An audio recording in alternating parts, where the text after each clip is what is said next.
নক নক আকৌ এটা আহি গ'লোঁ নতুন ৰেচিপি লৈ। চাওক তেতিয়াহ'লে ৰেচিপিটো কেনেকুৱা পায় মোক জনাব। খাই নিশ্চয় ভাল পাব। আহক তেতিয়াহ'লে ভিডিঅ'টি আৰম্ভ কৰোঁ। নমস্কাৰ ফ্ৰেণ্ডছ, কি খবৰ? সকলোৰে খবৰ নিশ্চয় ভাল, মোৰো বাৰু ভালেই।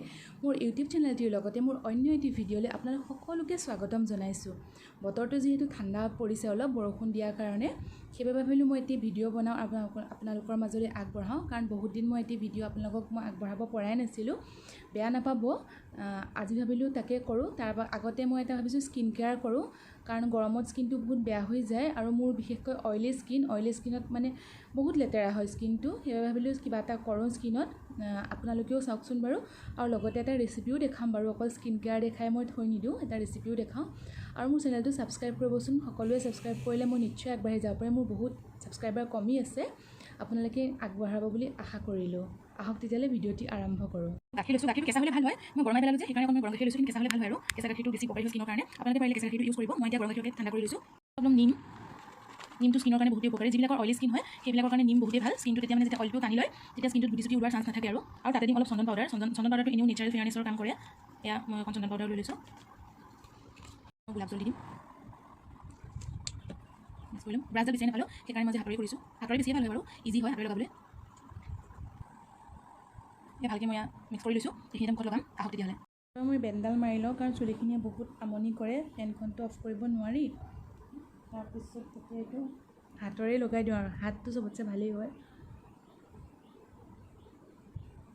এইটো আচলতে এই ওপৰলৈ নিব লাগে, কাৰণ আমাৰ যিটো ফেচিয়েল হেয়াৰ থাকে সেইটো এনেকৈয়ে থাকে।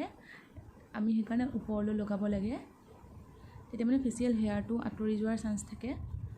ভাল আৰু স্কিনটোৰ কাৰণে।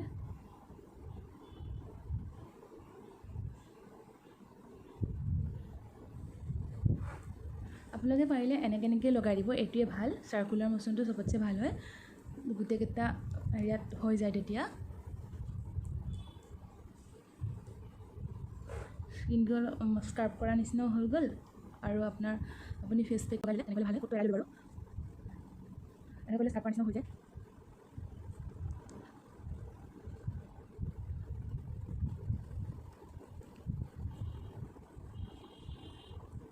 আৰু পাৰিলে চকুটো লগাই দিব, চকুটো লগাই দিওঁ, কাৰণ সেইটো অৰ্গেনিক নহয়, মানে হাৰ্বেলৰ বস্তু হয়। হাৰ্বেলৰ বস্তু হ'লে আপুনি স্কিনত একো এফেক্ট নকৰে, গোটেইকেইটা ভাল বস্তুৱে হয় আৰু চকুত নোসোমায় একো নহয় বাৰু।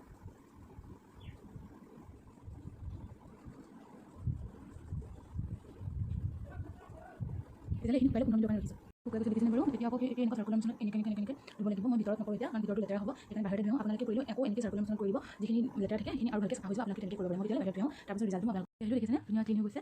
এতিয়া ডেপ মুচি দিব। চাওকচোন স্কিনটো ওচৰৰ পৰা ভালকৈ হেৰি হৈছে। ডেপ কৰি দিব, মুচি দিব। এনেকৈ কৰি মুচিব, স্কিনটো বেয়া হয়। এনেকৈ মুচিব, ডেপ কৰিব। ডেপ কৰি আপুনি স্কিনত যি লগাই দিব পাৰে মইশ্চাৰাইজাৰ। মই কিন্তু মইশ্চাৰাইজাৰ নলগাওঁ, গৰমত মই তেনেকৈ একো নলগাওঁ। এতিয়া মই অকণমান গোলাপ জল লগাম। অকণমান গোলাপ জলকে লগাই দিম।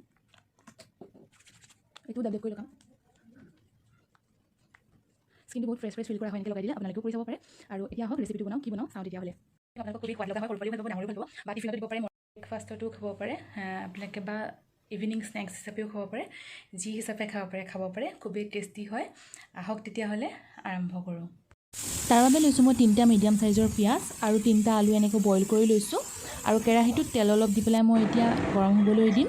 তেতিয়ালৈকে মই পিঁয়াজখিনি এনেকৈ পিটিকি দিছোঁ এটুকুৰ হৈ যাবলৈ। এতিয়া মই ইয়াত দি দিছোঁ পিঁয়াজখিনি কেৰাহীত, নিমখ অকণ দি দিছোঁ আৰু ৰঙচুৱাকৈ ভাজি ল'ম। তাৰপিছতহে মই আলুখিনি দিম।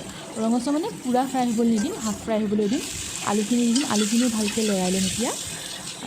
যেতিয়া অলপ আলুখিনিও ভাজ খোৱা যেন পাম, তেতিয়া মই মেছাৰডাল দি মেছ কৰি দিম।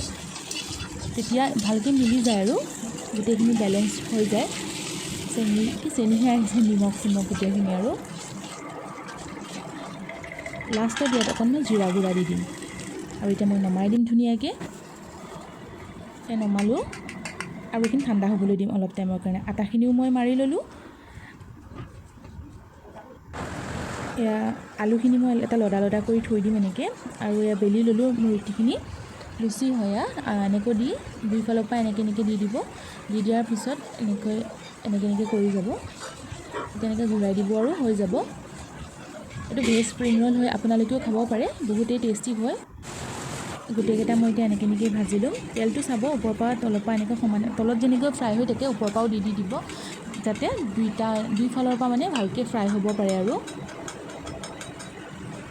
আৰু জুইটো মিডিয়াম টু হাই কৰি থাকিব, হাই নকৰিব, মিডিয়াম টু ল' কৰি থাকিব, তেতিয়া ভালকৈ ফ্ৰাই হ'ব। এইটো এনেকৈয়ে কৰি ল'ম, গোটেইকেইটা মই এনেকৈ ভাজি ল'ম। আপোনালোকে ইভিনিং স্নেক্স হিচাপেও খাব পাৰে আৰু খুবেই টেষ্টি হয়। আৰু সৰু যদি বাচ্ছা থাকে তেতিয়াহ'লে টিফিনতো দিব পাৰে, অপকাৰো নকৰিব এনেকৈয়ে ঘৰত দিয়া বস্তু দিলে। এনেকৈ মই গোটেইকেইটা এতিয়া ফ্ৰাই কৰি ল'ম। আপোনালোকে যিকোনো প্ৰকাৰৰ চাটনি, চচ বা মেয়নিজ তেনেকৈ খাব পাৰে। মই বাৰু ইয়াক ক্ৰীম দিয়ে পৰিৱেশন কৰিছোঁ, খাবলৈ খুবেই টেষ্টি হয়। তেতিয়ালৈ আহোঁ আজি, আকৌ লগ পাম অন্য এটি ভিডিঅ'ত। ধন্যবাদ।